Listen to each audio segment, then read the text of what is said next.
ចឹងសម្រាប់ Python នេះគឺជាប្រភេទ programming language មួយដែលយើងស្គាល់ថាវាបាន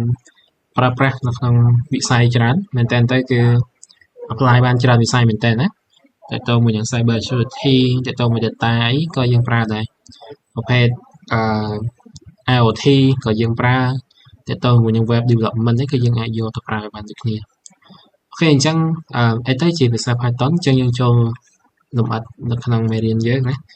អូខេតោះអញ្ចឹងមុននឹងយើងរៀនស្គាល់ថាណាគេអ្នកបង្កើតទៅលើភាសាហ្នឹងសិនទៅណាអញ្ចឹងគាត់គាត់ឈ្មោះGuido van Rossum ខ្ញុំដឹងថាអានត្រូវអត់ទេអានេះអានតាមស៊ីងខ្មែរយើងប្រកបផ្សេងណាអញ្ចឹងគេលោកមានបណ្ណោអេសេខ្ញុំអត់ច្បាស់ដែរអញ្ចឹងគាត់ជាអ្នកបង្កើតទៅលើភាសាគាត់ release ឲ្យយើងប្រើប្រាស់នៅក្នុងឆ្នាំ1991ណាអញ្ចឹងបងខ្ញុំទៀតណាអញ្ចឹងមើលមកគាត់ណាអញ្ចឹងគាត់ជាជនជាតិហូឡង់ដូចជាជនជាតិហូឡង់ដូចជា programmer ជនជាតិហូឡង់ហើយគាត់ create ទៅលើភាសាមួយនឹងឡើងណាដែលឈ្មោះថា Python អូខេបងវិញបើសិនយើងនិយាយពីភាសា Java គឺគេមានប្រវត្តិតែគេហើយគេដាក់ឈ្មោះ Java អញ្ចឹងទៅណាសម្រាប់ Python នេះខ្ញុំអត់ដឹងដែរអត់បានមើលពីប្រវត្តិគេថាតែគេដាក់ឈ្មោះអញ្ចឹងទេPython ប្រែមកខ្មែរតាមអីពោះថ្លាន់ណាចឹងពោះថ្លាន់អូខេអញ្ចឹងជាប្រភេទភាសា high level អញ្ចឹង Python នេះជាប្រភេទភាសា high level ហើយសួរថាចុះ low level វិញណាទៅទៀតចាំយើងមកស្វែងយល់ពីភាសា high level និង low level វិញអញ្ចឹងបកមកវិញ Python គឺជា high level interpret ហើយនិង general purpose programming language អញ្ចឹងសិតតែជា keyword ដែរជួបពីអីគេ high level interpret general purpose អញ្ចឹងហ្នឹងក៏សិតតែជាពាក្យដែលយើងត្រូវដឹងថាពាក្យទាំងអស់មានន័យថាម៉េចដែលបានគេលើកយកមកនិយាយនៅក្នុង Python ហ្នឹងអញ្ចឹងនៅចំណុចបន្ទាប់ខ្ញុំបកស្រាយទេទាំងអស់ហ្នឹងពាក្យដូចជា high level language interpret language general purpose programming language ហ្នឹងជាអីណាហើយមែនតើគឺវាត្រូវបានប្រើយ៉ាងទូលំទូលាយសម្រាប់ការងារផ្សេងៗនៅក្នុងវិស័យdigital ឬក៏ខាងsoftware ផ្សេងៗដែលយើងប្រើសពថ្ងៃនេះណាអញ្ចឹងវាបំរើបំប្រាស់នៅក្នុងរបស់ទាំងអស់ហ្នឹងច្រើនជាក់ស្ដែងនៅក្នុងផ្នែក digital យើងអាចប្រើវាធ្វើដើម្បីជា bot ឬក៏ជា tool ឲ្យសម្រាប់ automate ទៅការងារអញ្ចឹងទៅសម្រាប់ខាងផ្នែក software យើងអាចប្រើប្រាស់វាជា software application ផ្សេងៗដើម្បីប្រើប្រាស់នៅក្នុងផ្នែកទិន្នន័យឬផ្នែក data ហ្នឹងគេអាចប្រើប្រាស់នៅក្នុងចំណុច data analytics ហ្នឹងគេប្រើដូចគ្នាអញ្ចឹងគេយក Python ហ្នឹងទៅប្រើប្រាស់ប៉ុន្តែសួរថាយក programming ទាំងហ្នឹងទៅសេយកហ្មងមែនគឺមិនមែនទេណាគេមានប្រភេទlibrary ដើម្បី support ប្រើបន្ថែមទៀតជាមួយនឹងភាសាហ្នឹងប៉ុន្តែគាត់ថានេះគឺជាភាសាគោលដែលយើងរៀនដើម្បីយកពី syntax យកពីគោលបំណងនៃភាសាមួយហ្នឹងបន្ទាប់មកយើងរៀនទៅលើ library បន្ថែមដើម្បីយកទៅបំរើប្រាស់ក្នុងវិស័យផ្សេងៗហ្នឹងអញ្ចឹងបើយើងទៅមុខទៅយើងឃើញនេះយើងយកប្រើទៅក្នុងវិស័យអីចឹងទៅណាអញ្ចឹងខ្ញុំរៀបរាប់បន្ថែមឥឡូវនេះគាត់ដឹងថា Python ជាភាសាបែបណាទៅអញ្ចឹងគាត់សម្គាល់ភាសាដែលយើងបានលើកមុនហ្នឹងគឺ high level interpret ហើយនិង general purpose language អញ្ចឹងឥឡូវចូលមកដល់ចំណុចនេះគឺយើងនិយាយពីលក្ខណៈរបស់ Python អញ្ចឹងសួរថា Python ហ្នឹងវាវិញណាអញ្ចឹងមកគេប្រៀបធៀបមកកាន់ភាសាផ្សេងដូចភាសា C ឬក៏ភាសា Java គេនិយាយបានថាភាសា Python នេះគឺវាស្រួលរៀនឬក៏ស្រួលសរសេរអញ្ចឹងទៅណាប៉ុន្តែចង់បញ្ជាក់ដែរថាភាសាមួយសុទ្ធតែមានគោលបំណងផ្សេងៗគ្នាក្នុងការប្រើប្រាស់អត់ថាភាសាហ្នឹងតតែប្រើដើម្បីអីទេអញ្ចឹងហៅថាដូចភាសា Java មានគោលបំណងធ្វើទៅលើប្រភេទ enterprise business អីចឹងទៅឬក៏ enterprise តែក្រុមហ៊ុនធំៗហ្នឹងគេហៅ enterprise ដូចធនាគារដូចអីចឹងហ្នឹងគេហៅប្រភេទ enterprise អញ្ចឹងគេអាចប្រើប្រាស់ Java ដើម្បីធ្វើការទាំងអស់ហ្នឹងចឹងទៅដល់ពេលបកមក Python វិញមុខងារវាមានផ្សេងបំរើបំរាស់នៅក្នុងផ្នែកដូចខ្ញុំនិយាយមុនអញ្ចឹងមានដូចជាផ្នែក data analytics ផ្នែក data science អញ្ចឹងទៅ អញ្ចឹងយើងអត់ទៅប្រៀបធៀបថាភាសាពីរហ្នឹងមួយណាស្រួលជាងមួយណាទេគ្រាន់ថាបើយើងប្រៀបធៀបមកការសរសេរយើងរៀនសម្រាប់ដំបូងយើងចាប់អារម្មណ៍ថាភាសា Python ហ្នឹងគឺវាមានលក្ខណៈស្រួលសរសេរជាងភាសាផ្សេងៗហ្នឹងទៅដោយសារតែមែនទៅគឺ syntax ក្នុងការសរសេរអីគឺវាស្តៀងនឹងភាសាមនុស្សយើងភាសាមនុស្សមិនភាសាខ្មែរណាគឺភាសាអង់គ្លេសតើណាអញ្ចឹងមកគេនិយាយថា simple and readable syntax អញ្ចឹងវាមាន syntax សាមញ្ញហើយមួយទៀតគឺងាយស្រួលក្នុងការអានអញ្ចឹងទៅយើងអានដូចយើងអានភាសាអង់គ្លេសអញ្ចឹងយើងដឹងថានឹងចង់ធ្វើអីអញ្ចឹងទៅតើណាអូខេមួយទៀតគឺប្រភេទdynamic tab អញ្ចឹងខ្ញុំអត់ដឹងថាគ្នាយើងណាដែលធ្លាប់រៀនភាសា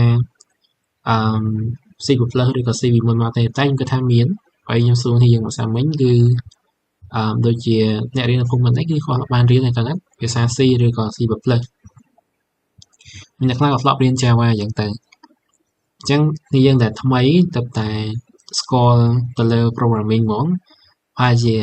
ញែកអត់តាន់ដាច់ទេវាហៅថា dynamic tab ហើយនឹង static tab អញ្ចឹងដោយសារតែយើងនិយាយនៅក្នុងភាសា Python គេថាជាប្រភេទ dynamic tab អញ្ចឹងយើងមើលមកការប្រកាស variable វិញអត់តាន់ស្គាល់គេជា variable ទៀតណាអញ្ចឹងចំណុចបន្តយើងលើកនិយាយមកនិយាយអញ្ចឹងការ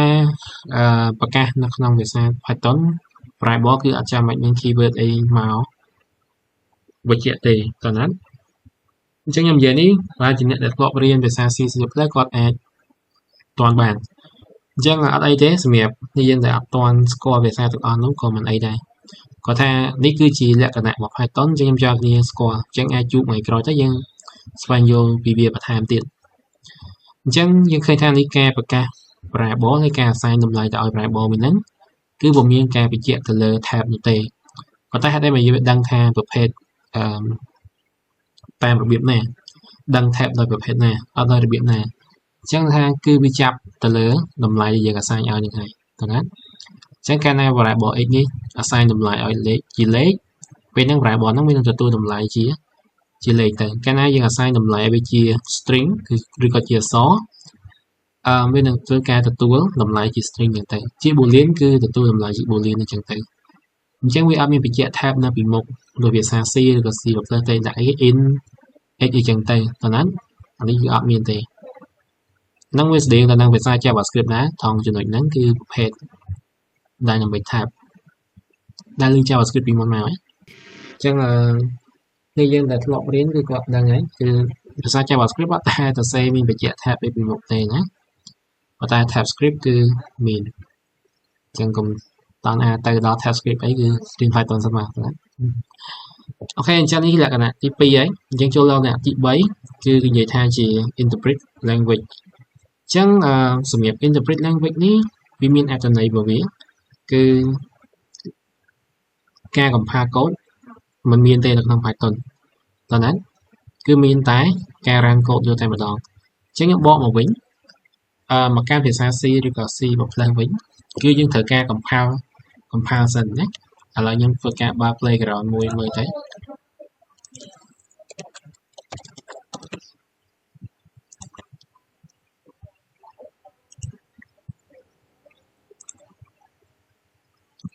ចឹងនេះយើងដែលថ្មីហ្មងអត់ទាន់ជាចោតជាបញ្ហាណានេះយើងអាចគ្រាន់ note សម្គាល់សិនទៅអូខេចាឥឡូវពេលដែលខ្ញុំចង់ run ទៅលើភាសា C++ នេះចង់បង្ហាញពាក្យថា try promise ដល់ pro អញ្ចឹងទៅពេលខ្ញុំ run ពងទៅឃើញវាបញ្ចេញលទ្ធផលមកឡើងនេះឃើញអត់អញ្ចឹងបានថាពេលដែលយើងដំណើរការ run នេះយើងចុចប៊ូតុង run នេះចឹងតែប៉ុតនៅ background ណាគឺវាធ្វើការ compile សិនសួរថាតែមកវាធ្វើការ compile ដោយសារតែយើងសរសេរភាសាសរសេរ syntax code ទាំងអស់នេះកុំព្យូទ័រវាអត់ស្គាល់ទេតោះណាអញ្ចឹងតតែឆ្លងកាត់ការ compile គឺបំលែងពីការសរសេរ syntax តម្រង់បែបហ្នឹងបំលែងទៅជាភាសា binary ណា binary គឺ1010ដែរលើអត់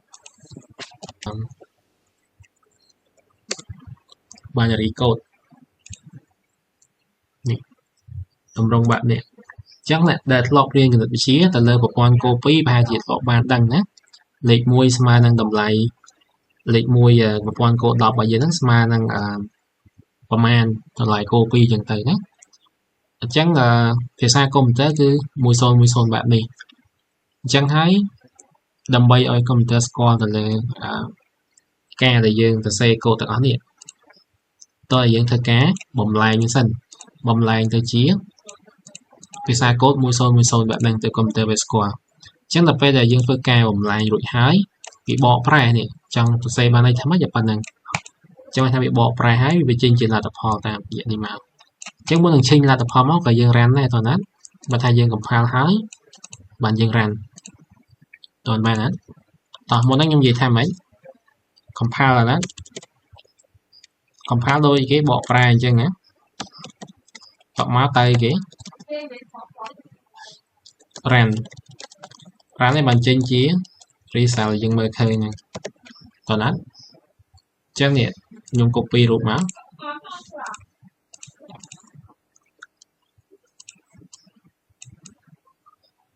នេះម្លងពេលយើងសរសេរដំបូងមិនជាតម្រងបែបនេះទេអញ្ចឹងម្លងពេល compile គឺវាបកប្រែកូដទៅជាបែបនេះអញ្ចឹងភាសាយើងដំបូងគឺយើងសរសេរតម្រងបែបនេះទេនេះ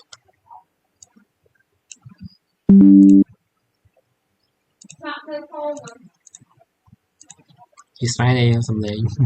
ងទេអូខេនេះបែបហ្នឹងណាអញ្ចឹងភាសាកូដយើងពេលយើងចុច run ពងទៅវាចាប់ដើម compile ពីកូដបែបនេះទៅជាបែបនេះនេះជាតម្រងបែបនេះពេលវា compile វា compile កូដទាំងអស់ហ្នឹងបកប្រែឲ្យវាចេញទៅជា result យើងអាចមើលឃើញអញ្ចឹង result យើងមើលឃើញនៅកន្លែងនេះ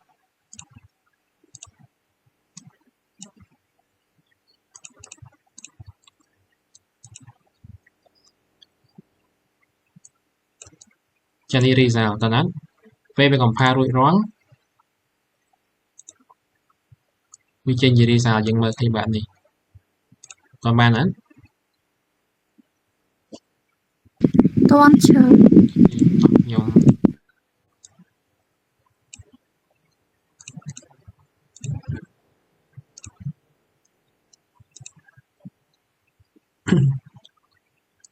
តោះនេះខ្ញុំគាត់តែព្រៀងទេខ្ញុំអត់បានទៅធ្វើ ABSR ទេណាប៉ុណ្ណឹងតើណាតែនេះគឺជាភាសា C++ ទេតើណាមិនមែនជាភាសា Python ទេតែខ្ញុំយកការដែលខ្ញុំមកប្រៀបធៀបដោយសារតែយើងលើកនិយាយពីចំណុចមួយគឺ interpret អញ្ចឹង interpret វាអត់ឆ្លងកាត់ដំណាក់កាលដូចមិញទេបើន័យថាយើងអត់ចាំបាច់ compile ទេឃើញកូដដែលយើងកំពុងមាននេះគឺវាធ្វើការ run ម្ដងម្លាយយកមកអញ្ចឹងមកថាវាបកប្រែ run បកប្រែ run ម្លាយយកមកអញ្ចឹងវាអត់ចាំបាច់ compile ដូចភាសា C++ អីទេឃើញណា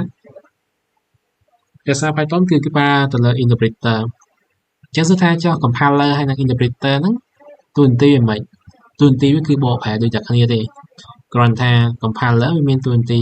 បកប្រែរួចកូដឲ្យអស់សិនឃើញណាអញ្ចឹងត្រឡប់មកវិញនេះចូលមកការ programming មក compiler ដើរតួនាទីបកប្រែកូដម្លាយហ្នឹងចប់សពគ្រប់បើមានដំណើរការ run ប៉ុន្តែសម្រាប់ Python គឺអត់ទេ Python គឺធ្វើការ run ម្លាយយកមកបានន័យថាដំណើរការម្លាយ run ម្លាយអញ្ចឹងទៅតើណាវាអត់ compile ចប់បាន run ទេ Python គឺវា real time បែរថាគេនិយាយថាជា run time តើណាតន់ខ្លះអូខេអញ្ចឹងបើតន់អត់អីខ្ញុំតទៀតណាអូខេអញ្ចឹងគឺដំណើរការវាគឺបែបហ្នឹងណាយើងយល់ប៉ុណ្ណឹងមកយើងយល់ពីដំណើរការ programming វាដើរមិនតើណាអូខេតោះអញ្ចឹងយកពាក្យថា interpret ទេណាមួយទៀតគឺគេហៅថា extensive standard library អញ្ចឹងនេះស្ថិតនៅក្នុងលក្ខណៈ Python ទាំងឡាយទេមុនហ្នឹងយើងនិយាយ3ចំណុចណាលក្ខណៈរបស់វាគឺមានមួយទៀតគេហៅថា extensive standard library អញ្ចឹងPython វាមកជាមួយនឹងរបស់ built-in មួយចំនួនបានន័យថារបស់ហ្នឹងគឺមានស្រាប់ហ្មងពេលដែលគេបង្កើតជាមួយភាសា Python ហ្នឹងអញ្ចឹងមានអីគេមានដូចជា file.io អញ្ចឹងសម្រាប់ store ទិន្នន័យយើងទៅណា file.io គឺអាច store ទិន្នន័យបានដូច file យើងហ៎ file រូបភាព file PDF file TET và thạchអក្សរនេះនឹងសុទ្ធតែផ្ទុកទៅលើទិន្នន័យឯណាអញ្ចឹង Python គឺវា support ជាមួយនឹងទាំងអស់ហ្នឹងដែរដូចជា file IO syntax សម្រាប់គណិតវិទ្យាអញ្ចឹងអ្នកដែលរៀនគណិតវិទ្យាអីអាចប្រើប្រាស់ Python នេះដែរតើណាមួយទៀតគឺ web request ផ្សេងៗនេះខ្ញុំអត់តន់និយាយទេវាទាក់ទងជាមួយនឹង protocol ផ្សេងៗហ្នឹងទៅណាដើម្បីអាចធ្វើការ request response ទៅវិញទៅមកបានអញ្ចឹង protocol ហ្នឹងវាដូចជាភាសាដែលអាចតំណែងគ្នាបានអញ្ចឹងដូចមនុស្សយើងប្រើភាសាមនុស្សដើម្បីតំណងឬក៏ body language អញ្ចឹងទៅដើម្បីតំណងពីមនុស្សម្នាក់ទៅមនុស្សម្នាក់ប៉ុន្តែសម្រាប់technology ទាំងអស់នេះវាមាន protocol ដើម្បីតំណងដែរជាឆ្ងល់ហើយអាចមនុស្សយើងអាចផ្ញើសារពីមនុស្សម្នាក់ទៅមនុស្សម្នាក់ទៀតតាមរយៈ Gmail តាមរយៈ Messenger message ជាដើមសុទ្ធតែវាមាន protocol ក្នុងការតំណអូខេអាហ្នឹងគឺបែបហ្នឹងណាអញ្ចឹងPython វាមានមកជាមួយនឹង standard library ទាំងអស់ហ្នឹងដែលវា support ជាមួយនឹង IO file ឬក៏ភាសាខ្លះគេហៅ IO stream ណាIO stream មិនតាក់ទងមួយ input output ទេតែបើ file IO វាមានលក្ខណៈផ្សេងទៀតប៉ុណ្ណាភាសា C អាចនិយាយជួបពាក្យIO stream ណានិយាយ IO stream វិញចង់ផ្លេចដែរយូរពេកអញ្ចឹងនៅក្នុងមេរៀនមួយទៀតរបស់ភាសា C++ ក៏មានទៅលើ file IO ដែរណាអញ្ចឹង Python ក៏វា support ដែរជាមួយរបស់ទាំងអស់ហ្នឹង input output file IO នេះវា support ដូចគ្នាណាតោះអញ្ចឹងសួរថា Python រ៉ានបានទៅលើ Windows ឬក៏យ៉ាងណាណាវាថា cross platform គឺមិនអញ្ចឹងទេណាគឺអាចរ៉ានបានទាំងដំណើរការបានទាំងនៅលើ Windows និងលើ Mac OS Linux ស្គាល់ Linux ទេស្គាល់ឈើ Linux ជាប្រភេទ OS មួយដែរណាដែលវាវាយលីមែនតើក្នុងការប្រើប្រាស់ជាមួយនឹង Linux នេះពេលខ្លះគេ online Linux ខ្ញុំជួនកាលហៅ online Linux ចឹងទៅខាង Linux ចឹងទៅអញ្ចឹងសប្តាហ៍ថ្ងៃគឺយើងប្រើ Windows យើងស្គាល់ដែរដូចជាស្ដេចខ្ញុំកំពុងប្រើហ្នឹងគឺ Windows ណាប្រតិបត្តិការលើម៉ាស៊ីនខ្ញុំគឺ Windows អញ្ចឹងខ្ញុំ install ឲ្យមើលឡើយនេះគឺខ្ញុំប្រើប្រាស់ Windows ហើយអញ្ចឹង Mac OS ក៏មិនជាខុសគ្នាទេពេលយើង download file គឺយើងគ្រាន់តែរើសទៅលើប្រភេទ file ទៅប៉ុន្តែបើសិនជា Linux គេថាស្រួលទេគឺយើងប្រើប្រាស់ជាមួយនឹង command ដើម្បី install តើមានអ្នកប្រើ Linux ទេអញ្ចឹងយើងដឹងណាប្រភេទ OS វាដែល support ជាមួយ Python គឺបានទាំង3យ៉ាងទេណាតោះអញ្ចឹង support អីទៀតណា support ជាមួយនឹង multiple paradigm ដូចជា concept OOP អញ្ចឹងយើងរៀនដែរទេក្នុងខយើងគឺយើងរៀន OOP ដែរ OOP Python មាន OOP Java ទេណាមួយទៀតវា support ជាមួយនឹង functional programming procedure ផ្សេងៗណាយើងអាច support ជាមួយនឹង Python វាអាច support ជាមួយនឹងរបស់ទាំងអស់ហ្នឹងដែរអញ្ចឹងវាមានមកជាមួយនឹងប្រភេទ programming ហ្នឹងដែរណាមាន OOP concept ហ្នឹងអញ្ចឹងដល់មេរៀននេះខ្ញុំនិយាយថាអីគេ OOP ណាអូខេតោះអញ្ចឹងមួយទៀតហ្នឹងគឺវា support ជាមួយនឹងការងារជាច្រើន use case វាប្រើគឺweb development អញ្ចឹង Python ឥឡូវនេះយើងរៀនគឺយើងរៀនជាប្រភេទ programming language ទេយើងអត់តន់ឈានដល់ដំណាក់កាលមួយដែលយើងប្រើដើម្បីធ្វើជា API ឬក៏ web application អីមួយទេតើណាអញ្ចឹងកាលណាដែលយើងប្រើវាដើម្បីធ្វើទៅលើប្រភេទ web application អាហ្នឹងគេហៅថា development web development ណាអញ្ចឹងយើងត្រូវការប្រើប្រាស់ជាមួយនឹង framework របស់ Python អញ្ចឹងវាមានច្រើនប៉ុន្តែខ្ញុំដឹងដូចជាមានតែ3ទេណាប៉ុន្តែបើគេមានអីលើហ្នឹងទៀតខ្ញុំអត់បានដឹងមាន Django Flash ហើយនឹងមួយទៀតគឺ Fast API នេះរូបនេះអញ្ចឹងសួរថា Django ជាអី Django ហ្នឹងវាគឺជា framework របស់ Python មួយដែលប្រើដើម្បីទៅធ្វើគេថា web application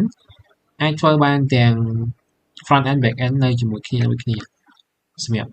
Django អញ្ចឹងមកថាវាអាច support ផ្នែក back end បានហើយក៏ផ្នែក front end ក៏វា support ជាមួយដែរតែសម្រាប់ Fast API នេះគឺអត់ទេគឺមានតែផ្នែក back end ទេ ដែល build ទៅជា API ឬ API យើងអាចយកទៅប្រើប្រាស់បានធ្លាប់លើ API ពីមុនមក Sculpture អូខេអានេះពាក្យពេញ application programming interface ណាអញ្ចឹងFast API នេះគឺអត់ support ជាមួយនឹងផ្នែក front end ទេក្នុងការសរសេរជាមួយនឹង framework មួយនេះគឺវាប្រភេទ API បាទតែណាតែសម្រាប់ Django អត់ទេណាវាអាចធ្វើបាន full stack នៅជាមួយគ្នានឹងប៉ុន្តែបើយើងចង់តែធ្វើតែ API ហ្មងក៏បានដែរបើថាយើងអត់ប្រើប្រាស់ផ្នែក view ទេបែបហ្នឹងហើយជាបាក់យល់តិចបើសិនជាអត់ទាន់ដឹងពី concept web development អីគេ back end front end ខ្ញុំនិយាយទៅហើយជាអត់ដឹងអីណាអញ្ចឹងយើងគ្រាន់តែនិយាយប៉ុណ្ណេះយើងដឹងហើយថា scope នៅផ្នែក IT នេះវាធំប៉ុណ្ណាណាតោះ apply នៅផ្នែក data science គេប្រើប្រាស់ទៅលើពពួក library ដូចជា Pandas NumPy beyond the top នេះPandas នេះអញ្ចឹងទាំងអស់នេះជាប្រភេទ library ដែលប្រើដើម្បី support ជាមួយនឹងផ្នែក data science data analytics ជាដើមអញ្ចឹងមួយទៀតគឺMosaic ហើយ Matplotlib នេះគឺក៏ជាប្រភេទ library សម្រាប់បម្រើនៅក្នុងផ្នែកវិស័យនេះដែរអញ្ចឹងខ្ញុំមិនជាច្បាស់ជាមួយវាមែនទេដោយសារតែផ្នែក data science នេះខ្ញុំអត់ទាន់បាន research ដល់កម្រិតមួយហ្នឹងទេអញ្ចឹងមានមេរៀនច្រើនមានជំនាញច្រើនដែលយើងរៀនអញ្ចឹងជំនាញមួយនេះសុទ្ធតែជំនាញធំអញ្ចឹងមិនគ្រប់គ្នាសុទ្ធតែចេះទេណាមិនគ្រប់គ្នាអាចចេះច្រើនផ្នែកទេណាប៉ុន្តែយើងមានលទ្ធភាពយើងរៀនតែណាដូចចង់ទៅ AI machine learning អញ្ចឹងទៅយើងត្រូវការរៀនទៅលើអានឹងមួយពាក់ព័ន្ធជាមួយនឹងមួយតិចទៅចង់រៀនខាង data science គឺវាផ្នែកមួយផ្សេងទៅណាអញ្ចឹងទាំងអស់នេះសុទ្ធតែមុខជំនាញមួយណាគឺ web development មាន back end front end នៅជាមួយគ្នាមាន API មានអីចឹងទៅដល់ពេល data science នេះគឺផ្នែកខាង data មាន data មាន big data មានអីចឹងទៅណាអូខេ machine learning training model ធ្វើតែផ្នែក AI គឺយើងត្រូវការប្រើដូចគ្នាអញ្ចឹងវាមាន library ដើម្បី support ដូចគ្នាដែរគឺ TensorFlow ហ្នឹងគឺយើងប្រើប្រាស់ដូចគ្នាប្រភេទ automation ឬក៏ scripting ផ្សេងគឺយើងអាចយកវាទៅ apply នៅក្នុងផ្នែក cyber បានប្រភេទ automate script ផ្សេងណាយើងអាចប្រើប្រាស់ Python តែប្រភេទ automate ខ្លះយើងអាចប្រើ shell script ក៏បានដែរណាមានតួនាទីរបស់វាដែរណាgame development និង desktop នេះខ្ញុំមិនសូវជាដឹងជាមួយវាមែនទេខ្ញុំអត់ដែរធ្វើទេ desktop application ហើយមួយទៀតគឺ game development ក៏ខ្ញុំអត់ដែរធ្វើដែរអញ្ចឹងខ្ញុំអត់ដែរបានប៉ះវាទេណាអញ្ចឹងខ្ញុំអត់មាន experience អីដើម្បីបង្ហាញដែរចឹងនេះរាប់លេងទៅជំនាញវាមាន6បាទហើយណាហើយជំនាញធំតោះណាអញ្ចឹងមិន IT អីគេចេះណាហ្នឹងណាក៏រៀន specific ទៅលើជំនាញមួយណាអញ្ចឹងឯដែលគាត់កំពុងរៀនហើយគាត់ research ហ្នឹងគាត់អាច involve ខ្លាំងប៉ុន្តែជំនាញផ្សេងទៀតគាត់អាចជាមិនទាន់ involve ឬក៏គាត់ដឹងខ្លះអញ្ចឹងទៅណាអូខេអញ្ចឹងបែបហ្នឹងគឺ Python គឺ use case វាគឺអាចប្រើបាននៅក្នុងវិស័យទាំងអស់ហ្នឹងលើពីហ្នឹងគឺយើងមាន IoT ដែរណា robotics ហ្នឹងក៏យើងយក Python ទៅប្រើដែរប៉ុន្តែខ្ញុំអត់មាន experience ជាមួយវាទេណាក៏ខ្ញុំនៅរៀននោះគឺមិនសូវបានធ្វើច្រើនទេកាលនោះគឺ online ណាអញ្ចឹងមិនបានទៅធ្វើផ្ទាល់ទេប្រើតែ simulator អីដែរទេណាអញ្ចឹងមិនបានធ្វើវាច្រើនទេ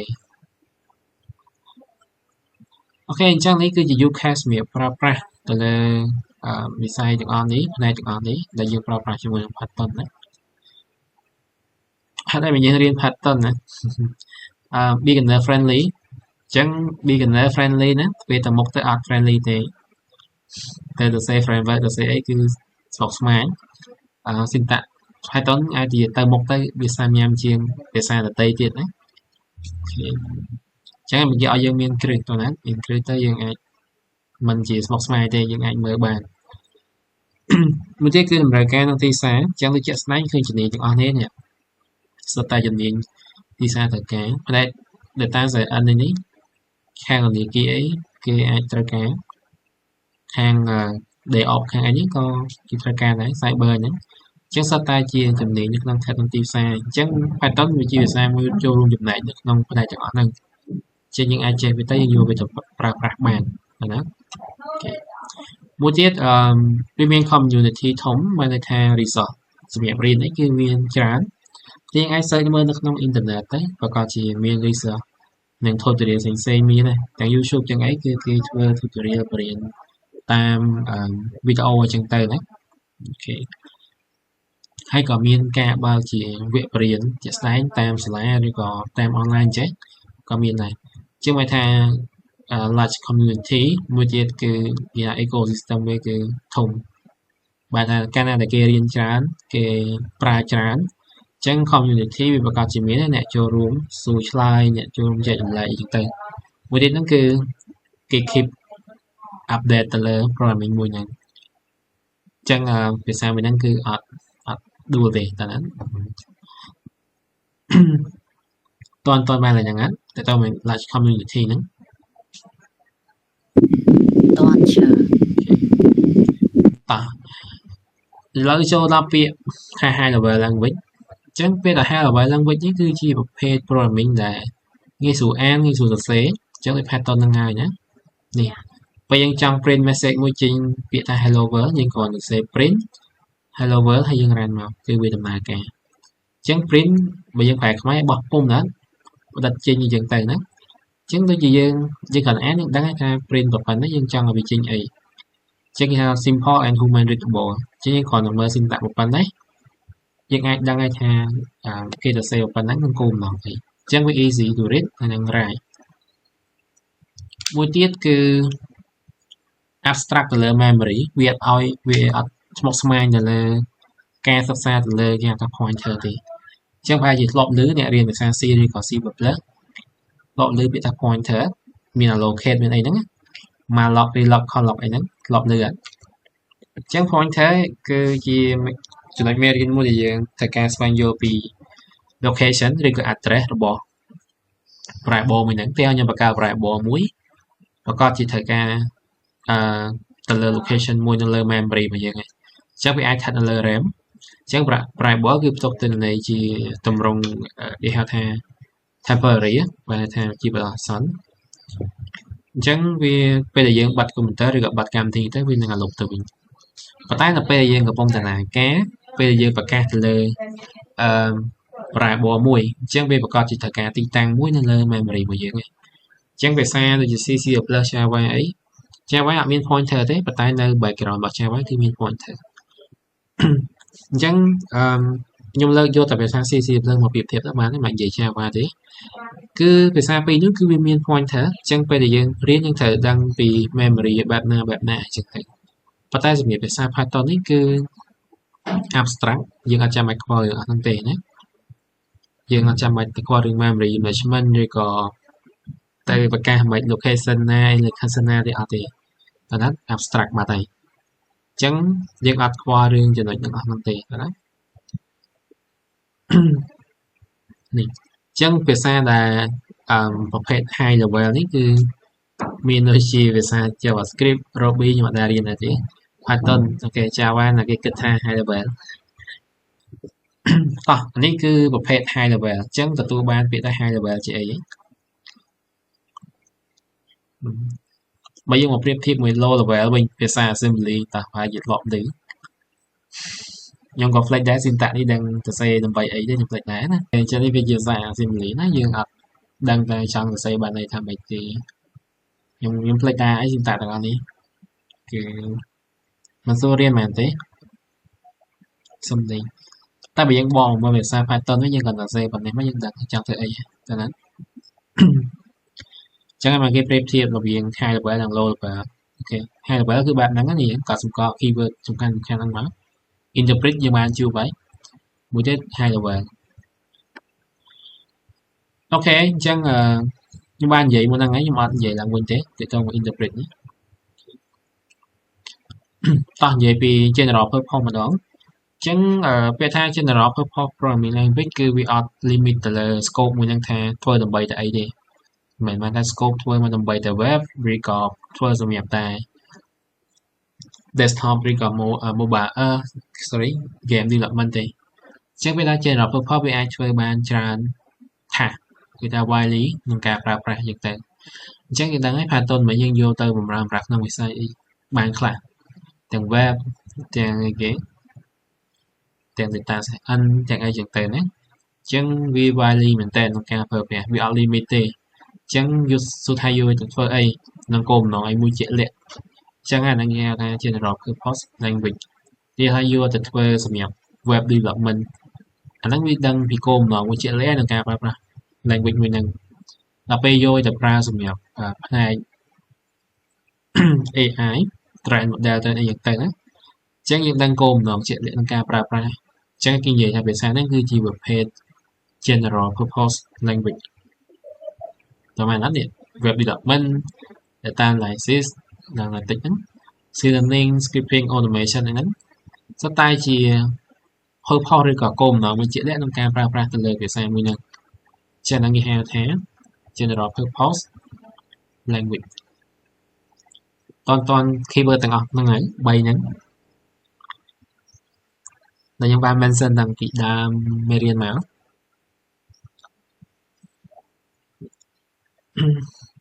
មិនដែរស្គាល់ណាស់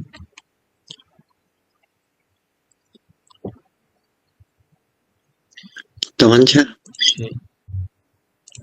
អាចជាងុយគេបន្តិចមេរៀនតបានស្អីកូដ